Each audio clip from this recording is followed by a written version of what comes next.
নমস্কার বন্ধুরা, এই চ্যানেলে আরেকটি পর্বে তোমাদের সবাইকে স্বাগত।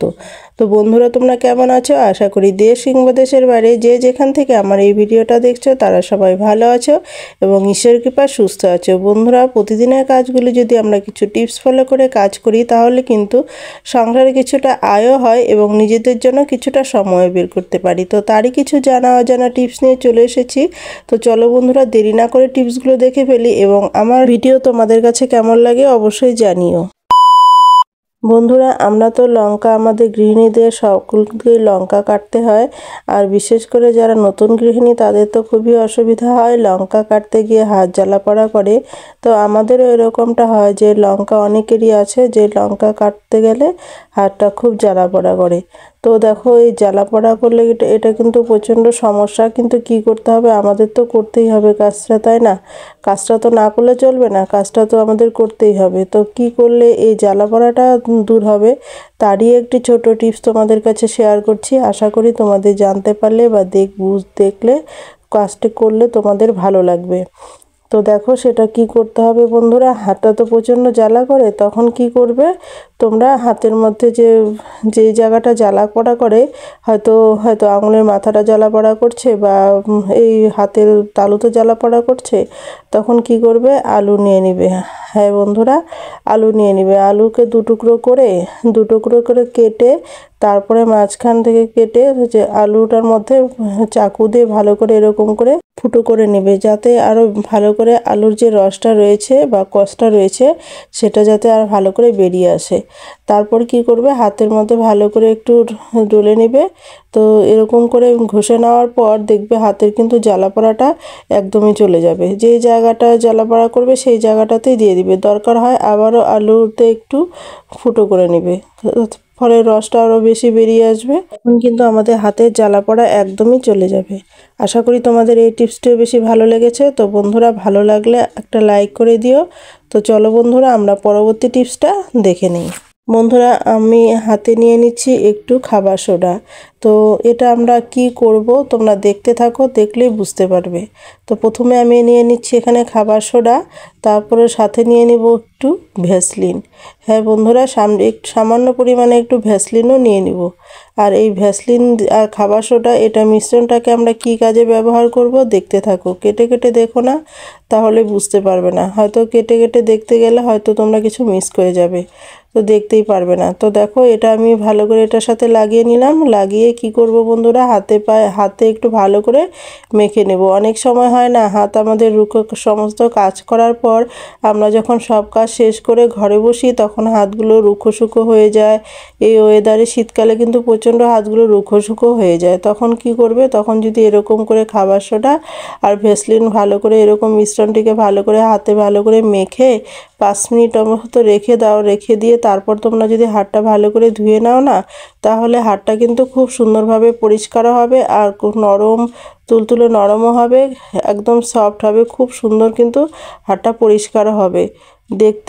দেখতেও ভালো লাগবে, তোমরা বুঝতেই পারবে, নিজেরা করলেই বুঝতে পারবে কতটা সুন্দর। তো দেখো, তোমাদেরকে হাতটা ধুয়েও দেখাচ্ছি, তো কতটা সুন্দর পরিষ্কারও হয়েছে আর নরমও হয়েছে, কিন্তু খুব সফটও হয়েছে। আশা করি তোমাদের এই টিপসটি অনেক বেশি কাজে লেগেছে এবং ভালো লেগেছে। তো বন্ধুরা, তোমরা বাড়িতে ট্রাই করো, তাহলেই বুঝতে পারবে এর উপকারিতা। তো চলো বন্ধুরা, আমরা পরবর্তী টিপসটা দেখে নিই। বন্ধুরা, আমরা হয়তো ঘরে বা ঠাকুর ঘরে হয়তো যে কোনো জায়গায় ধূপকাঠি, মশা মারার ধূপকাঠি বলো আর এমনিতেই ধূপকাঠি বলো, আমরা জ্বালিয়ে থাকি। তো তখন কি হয়, যখন আমরা ধূপকাঠিগুলো জ্বালাই তখন কিন্তু ধূপকাঠিগুলো বেশিক্ষণ সময় জ্বলে না। তো এর মধ্যে যদি আমরা একটু ঘি মেখে তারপরে যদি ধূপকাঠিটা জ্বালাই, তাহলে কিন্তু ঘি মাখা ধূপকাঠিটা কিন্তু আমাদের অনেক সময় অনেকক্ষণ ধরে জ্বলবে। দেখো, যখন ঠাকুর ঘরে ধূপকাঠি জ্বালাবে তখন ঠাকুর ঘর থেকে ঘি নিয়ে তারপরে এটার মধ্যে মেখে জ্বালাবে। আবার যখন এই দিকে জ্বালাবে তখন এই রান্নাঘরের থেকে নিয়েও তোমরা ঘিটা নিয়ে মেখে জ্বালাতে পারো। খুব সুন্দরভাবে মশা মারা ধূপকাঠিতেও তোমরা যদি এরকম করে জ্বালিয়ে দাও, তখন যে একটা দুর্গন্ধ হয়, সেই দুর্গন্ধটা না হয়ে এই ঘিয়ের গন্ধেতে কিন্তু খুব সুন্দরভাবে ছড়াবে। অনেকে আছে যে মশা মারা ধূপকাঠির গন্ধটা একদমই সহ্য করতে পারে না, তো সেখানে কিন্তু ওই মশা মারা যে ধূপকাঠির যে বাজে গন্ধ সেই গন্ধটাও করবে না, আর ঘিয়ের গন্ধটা ছড়াবে খুব সুন্দরভাবে।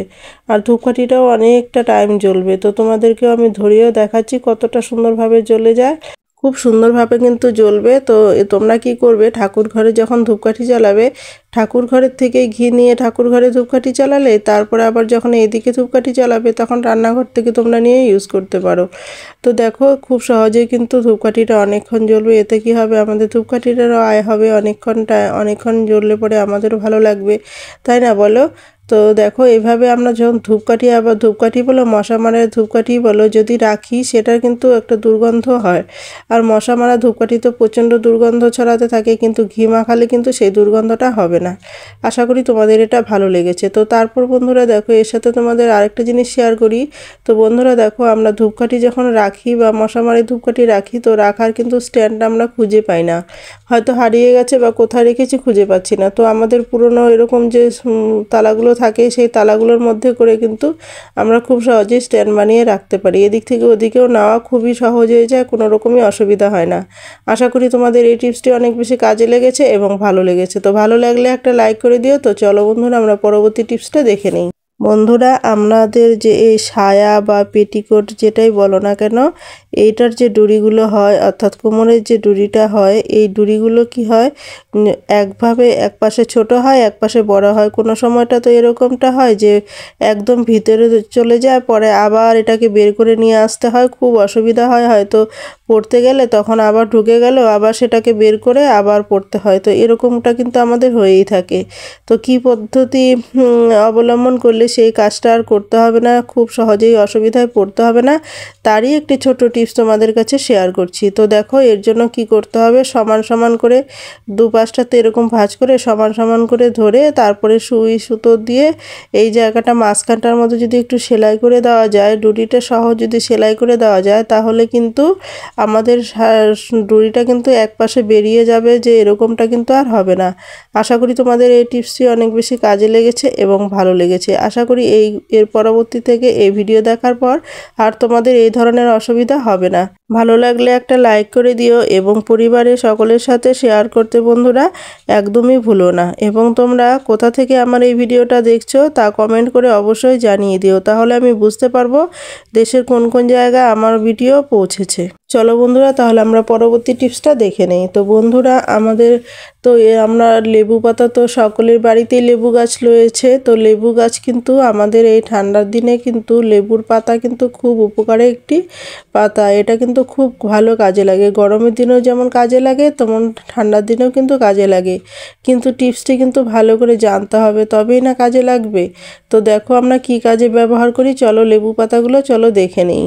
তো দেখো বন্ধুরা, আমরা যখন কোথাও যাই তখন কোথাও থেকে এসে হয়তো এই ওয়েদারটা ভালো না, অর্থাৎ আকাশটা ভালো না হলে মোটা জামা কাপড়গুলো কি সবসময় ধোয়া সম্ভব হয় বলো? ধোয়া সম্ভব নয়, কিন্তু না ধুলেও সেটা কিন্তু দুর্গন্ধ ছড়ায়। এটা না ঘেমে কিন্তু গন্ধ হয়, না ঘামলেও একটা জিনিস পরে সেই জিনিসটা কিন্তু না ধুয়ে রাখতেও ইচ্ছে করে না, গন্ধ হয়ে যায়।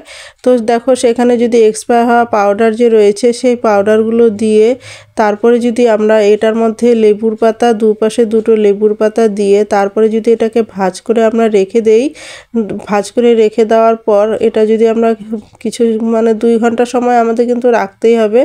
2 ঘন্টা সময় যদি আমরা এটাকে ভাঁজ করে রেখে দেই, তাহলে কিন্তু যে দুর্গন্ধটা রয়েছে সেই দুর্গন্ধটা কিন্তু চলে যাবে। আর লেবুর যে পাতার যে খুব সুন্দর একটা গন্ধ রয়েছে সেই গন্ধটা কিন্তু আমাদের সোয়েটারের মধ্যে খুব সুন্দরভাবে ছড়িয়ে যাবে। ফলে কি হবে, আমাদের যে দুর্গন্ধটা চলে গিয়ে লেবুর গন্ধটা হবে, সোয়েটারটা কিন্তু খুবই ভালো লাগবে, পরতেও কিন্তু অসুবিধা হবে না।